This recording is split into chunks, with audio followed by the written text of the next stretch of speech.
Most gardeners are challenged by soil issues.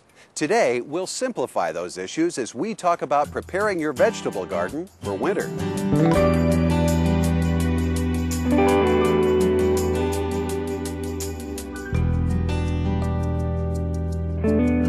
I'm Craig Burnett here with Extension horticulturist Dennis Patton. Dennis, it's fall. Why do we have to worry about our gardens in the fall? Because there's so many practices we can do this fall that gives us a jump for next spring. We can go ahead and clean up the garden, we can prepare the soil, and then come spring we're ready to do what we love to do, and that's plant, not do maintenance. So a lot of people think that just because it's at their house, they don't have to worry a lot about soil prep and the quality of the soil. Why is that important? Well, soil is really the foundation for growing plants. If we can develop a great root system, then we have wonderful top growth, which is what we want, the flowers, the fruit, the vegetables, those type of things. As a rule of thumb, most of the United States has really heavy clay soil. When it rains a lot, they get very wet, very sticky, so the root system declines because there's lack of oxygen in the soil. On the other hand, when it's extremely dry, have you ever tried to get in there and work on a really dry soil? It's like, mining for bricks.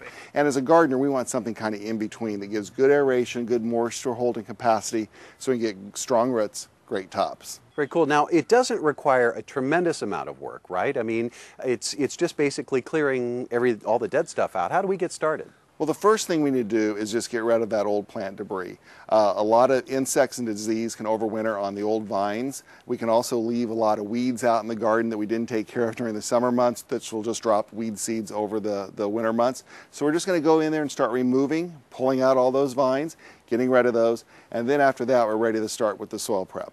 So how smooth does the soil have to be once you've cleared everything out and get it all ready? Does it have to be really smooth? That's the great thing about doing soil prep in the fall. You don't have to get it fine like you're ready to plant come spring.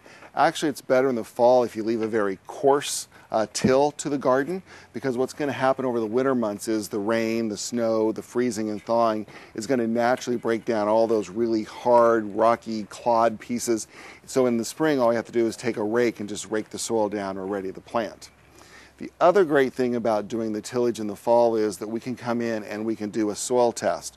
We can test the soil to find out what the pH level is. Then we know whether we need to raise it or lower it to get it into the right range for plant growth.